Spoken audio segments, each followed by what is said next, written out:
Hi, in this video I'm going to show you how to set up a NetSuite import inside Integrator.io and also how to do NetSuite import mappings. First, I'm going to start with creating an import.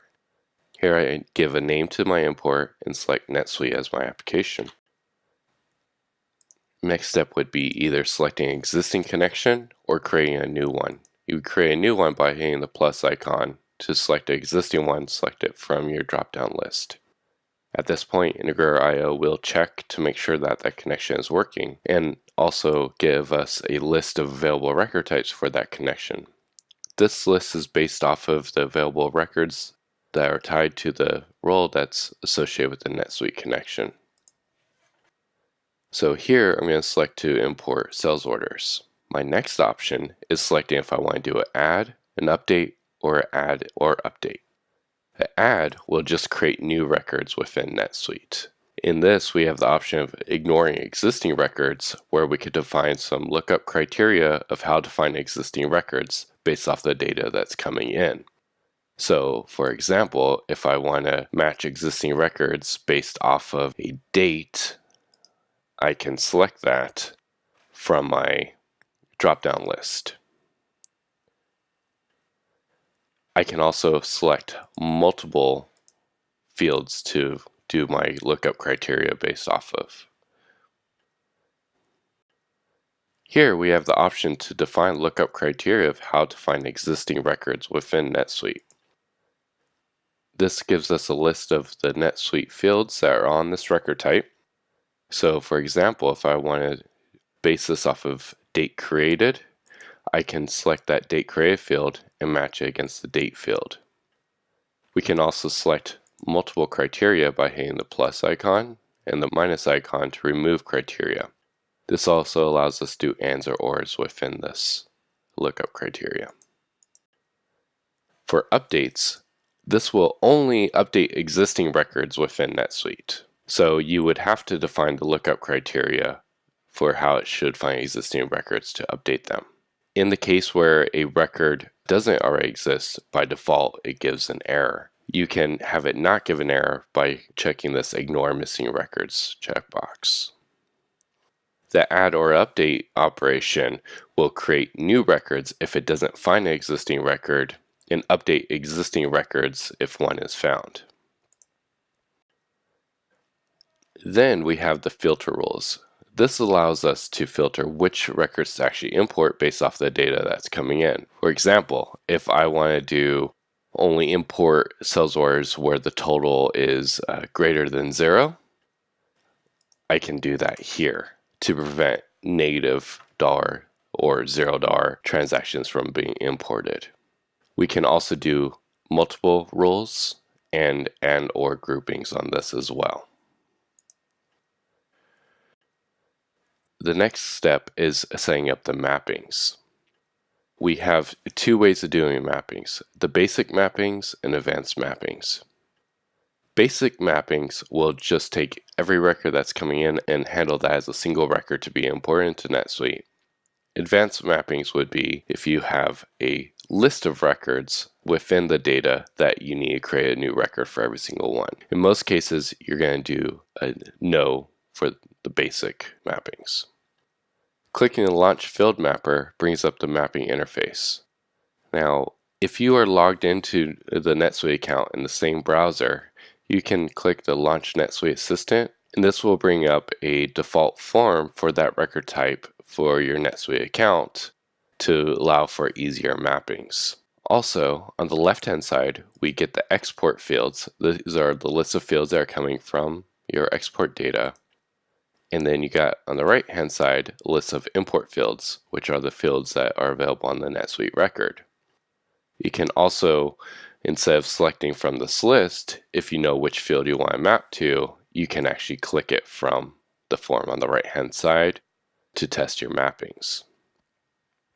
So to do a straightforward mapping of straight text mapping from your export to your import, you would just select the field on the left hand side that you want to map.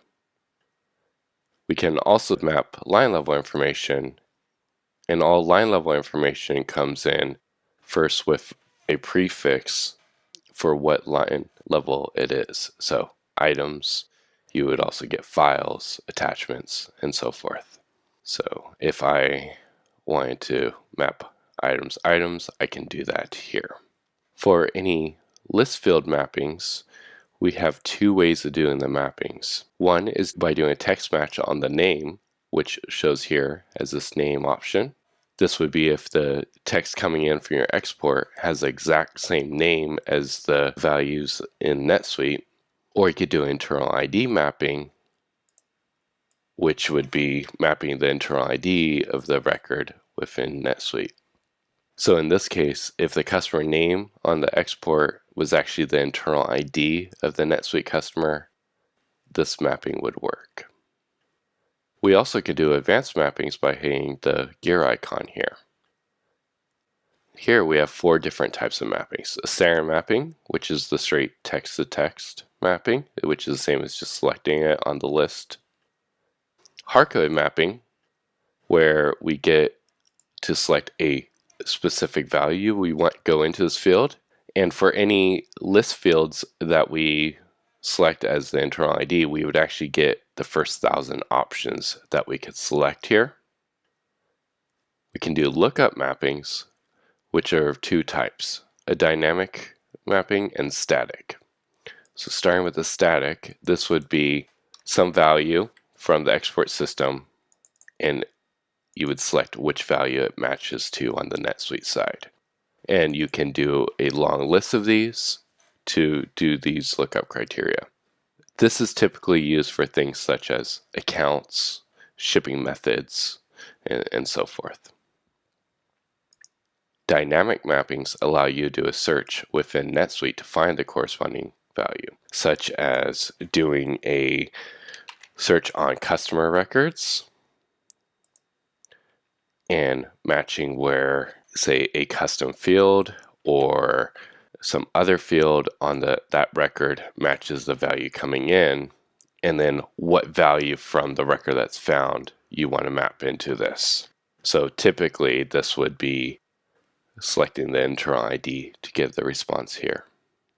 Now on these lookup mappings, the default, if it's unable to find a matching set, it will throw an error. But if you uncheck this box, you have a few other options. So you can use a default value if there's multiple matches, use null or empty string if there is no match found, and then you can also select your default lookup value. The multi-field mapping allows you to use different functions to change the data that's being imported, such as doing averages, multiplication, if-else statements, and so forth. Please refer to the handlebars reference guide inside Customer Compass for more information on these functions. So in this case, I'm just going to go back to ACE gardening as a hard-coded value. Now, I'm also going to select a few of these mappings